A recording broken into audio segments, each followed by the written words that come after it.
ገርግስ ነበር ካብቲ ድረኸዮ ኣለኹ ሓፍትና ገርግስ ማለት ያው ስውእቲ ጓላ ዝተባሃለለታ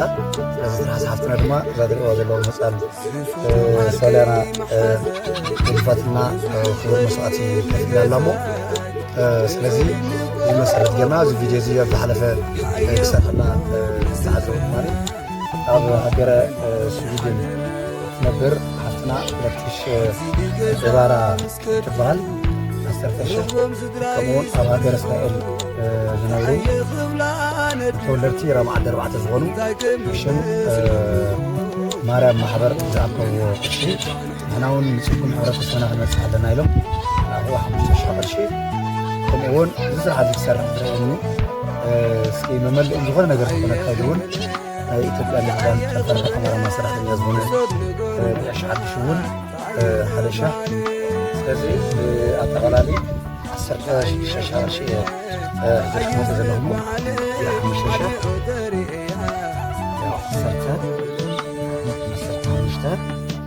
እዚኣ ድማኒ ሻቅርሺ ማለት እዩ መላ 16,000 ጫማ ስሆን ዝበሃል ያው ናይ ኩሉ ግዜ ደጋፊና ያው ኣብኡ ማለት እዩ ዝኾኑ ዘለና እውን ፀገም ሰዋጋዕ ክዎ እውን ንዓመታ ጫማ ስክረን ይበሃል ትምህርቲ ክጅምር ኣለዋ ኣነ ወርሓዊ 1,000 ቅርሺ ሓግዛ እየ ን10 ወርሒ ኢሉ ቃላት ኣለሎ በዘጋጠመ እዚኦም ክቡራንን ኣብ ወናኒ ሶልያና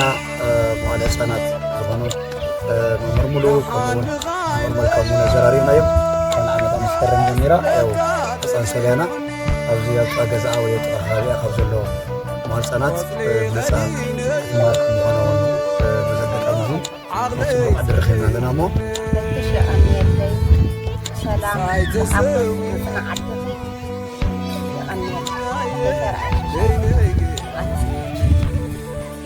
أسرائيل جلهم ورد عدنا العقيد